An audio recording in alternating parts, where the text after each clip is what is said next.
Ya, assalamualaikum warahmatullahi wabarakatuh. Kembali berjumpa lagi dengan Bos Terong Channel tentunya. Informasi ragam pertanian inovatif, kreatif, dan bermanfaat. Oke, baiklah teman-teman, tidak menunggu lama. Pada kesempatan hari ini, saya akan merekomendasikan bagaimana cara memilih bibit cabai yang berkualitas baik, tahan virus, berbuah lebat, dan tentunya tahan berbagai macam penyakit ya teman-teman. Baik penyakit layu fusarium, baik layu bakteri, virus kuning, dan patek ya teman-teman. Langsung saja, oke teman-teman, simak terus video ini sampai selesai. Bagi teman-teman yang baru pemula khususnya, agar ketika teman-teman ingin membudidayakan tanaman cabai rawit hijau, tidak gagal atau mengalami untung yang banyak ya teman-teman. Oke, yang pertama ya, saya akan memberikan penjelasan dulu bagaimana cara memilih bibit cabai rawit yang baik dan benar. Tentunya ada banyak sekali bibit cabai rawit hijau di pasaran, masing-masing diklaim memiliki keunggulan seperti paling produktif, juga tahan lama ya, tahan lama, tahan penyakit, produksinya lama. Tapi agar Anda tidak bingung menentukan pilihan, Bos Terong akan memberikan rekomendasi bibit cabai rawit hijau yang berkualitas baik, terutama bagi teman-teman para pemula yang akan memilih benih cabai ya teman-teman. Sebetulnya ada banyak sekali bibit cabai di pasaran ya teman-teman. Masing-masing diklaim memiliki keunggulan seperti paling produktif, juga tahan hama dan penyakit. Tapi saran Bos Terong agar teman-teman tidak bingung dalam memilih bibit cabai atau benih cabai tersebut, maka Bos Terong akan merekomendasikan 3 saja ya teman-teman. Bibit cabai atau benih cabai hijau yang berkualitas baik, terutama bagi para pemula yang ingin mulai agribisnis budidaya tanaman cabai rawit hijau khususnya ya teman-teman. Yang pertama adalah, ya teman-teman simak sampai selesai agar teman-teman paham nanti jatuh terhadap benih cabai yang mana yang akan tanam. Yang pertama adalah Pelita 8F1. Untuk spesifikasi benih cabai rawit hijau Pelita 8F1 adalah, simak ya teman-teman, produk ini adalah cap panah merah ya teman-teman ya. Untuk daya tumbuhnya adalah 85%, untuk kemurnian benihnya adalah 99,5%. Direkomendasikan atau baiknya ditanam untuk jenis cabai rawit hijau Pelita 8F1 adalah di dataran rendah sampai dataran tinggi, itu cocok ya teman-teman. Dan usia panennya adalah 75 sampai 85 hari setelah tanam. Artinya jika teman-teman menyemai usia 1 bulan di penyemaian, maka dipindah ke lubang tanam atau ke lahan, itu berarti dari mulai situ kita mulai panen ya teman-teman. Atau bisa diperhatikan dari buah pertama di pangkal kalau sudah matang, itu berarti tandanya siap untuk dipetik. Untuk potensi hasil panen adalah 10 sampai 12 ton per hektar dengan bobot buah 3 sampai 5 gram per buah ya teman-teman.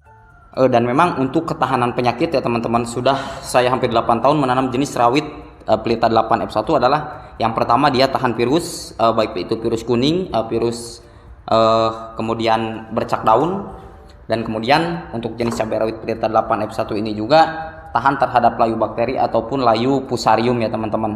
Untuk ciri-ciri cabai rawit Pelita 8F1 ya, tanaman semi tegak memayung, kemudian berbuah sangat lebat dan genjah ya teman-teman. Tipe buah lonjong agak besar, warna hijau mengkilap seperti yang ini ya teman-teman, tampak pada layar.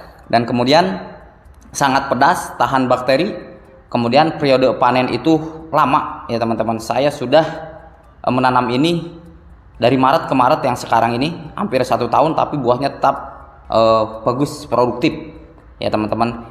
Jenis cabai rawit hibrida ini cocok sekali ditanam di setiap daerah, setiap wilayah ya teman-teman. Bisa menanam jenis cabai rawit Pelita 8F1 sesuai dengan kondisi geografis dimanapun teman-teman melakukan proses penanaman ya teman-teman.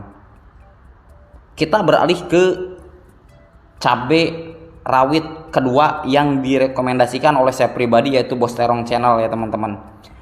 Jenis cabai rawit kedua, cabai rawit hijau kedua yang saya rekomendasikan adalah jenis Bara F1 ya. Jenis cabai rawit Bara F1 merupakan sama-sama produksi panah merah ya teman-teman. Kemudian bentuk buahnya banyak atau lonjong, tangkai buahnya bercabang banyak, kemudian genjah dan produktif. Kemudian warna buah itu hijau terang, ketahanan penyakitnya tahan layu bakteri, baik pun itu CMV atau KUL atau BW. Bobot buah 2-4 gram, lebih kecil daripada rawit hijau pelita 8F1 untuk jenis ini ya teman-teman. Dan untuk potensi hasil untuk cabai rawit bara ini adalah 9-10 ton per hektar ya teman-teman. Rekomendasi yang cocok untuk ditanam di ketinggian di dataran rendah, menengah maupun dataran tinggi. Untuk jenis cabai rawit bara ini ya teman-teman bisa menghasilkan panen pertama adalah 75-100 hari setelah tanam ya teman-teman. Oke, itu adalah untuk jenis yang kedua. Sekarang kita langsung ke jenis cabai rawit yang saya rekomendasikan yang ketiga ya teman-teman. Yang ketiga adalah jenis cabai rawit bibit. Yang berkualitas ketiga adalah cabai rawit hijau sonar ya teman-teman. Cabai rawit ini memang kecil ya, cocok direkomendasikan untuk ditanam di dataran rendah sampai menengah ya teman-teman. Ini adalah produk kapal terbang.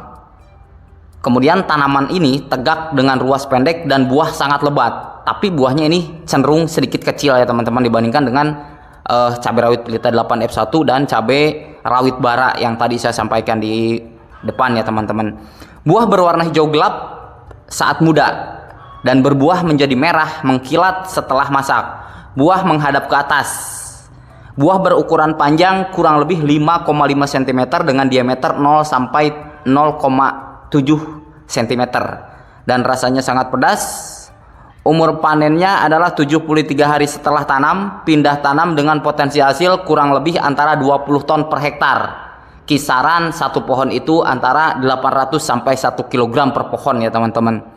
Untuk kebutuhan bibit atau benih ya kurang lebih 70 sampai 80 gram per hektar.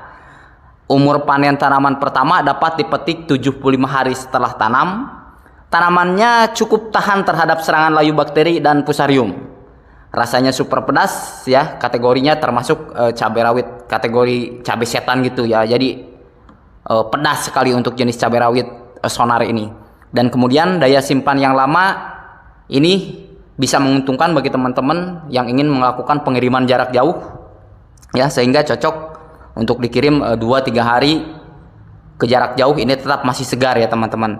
Cabai rawit sonar F1 bisa dipetik muda ataupun bisa dipetik merah ya teman-teman, karena memang biasanya untuk jenis cabai rawit ini rata-rata kita melakukan pemetikan adalah di posisi hijau ya teman-teman, karena memang dibutuhkan di pasarannya itu adalah untuk jenis cabai rawit hijau untuk gorengan, untuk sambal hijau. Jadi memang kita melakukan proses pemanenannya pun ketika berwarna hijau ya teman-teman. Meskipun demikian, dari ketiga jenis cabai rawit yang saya rekomendasikan tentunya memiliki keunggulan dan kekurangan. Oleh karenanya maka perlakuan budidaya yang baik dan tepat sesuai dengan tutorial-tutorial video yang saya jelaskan, dari mulai proses pengolahan lahan, proses penanaman, proses pemupukan, dan proses perawatan memang menentukan daripada hasil akhir yang nantinya akan teman-teman petani cabai dapatkan ya teman-teman. Oleh karenanya simak terus video-video yang setiap kali Bos Terong update agar teman-teman tidak ketinggalan informasi-informasi apa-apa saja yang akan saya sampaikan, sehingga proses-proses penanaman tanaman cabai yang teman-teman lakukan mengalami keberhasilan ya teman-teman. Oke, terima kasih telah menyimak video saya dalam proses rekomendasi benih cabai hijau yang baik, berkualitas tinggi, super lebat, dan tahan terhadap berbagai macam hama dan penyakit. Terima kasih, semoga selalu sehat, tetap semangat, optimis, penopang pangan seluruh Indonesia. Akhir kata, assalamualaikum warahmatullahi wabarakatuh.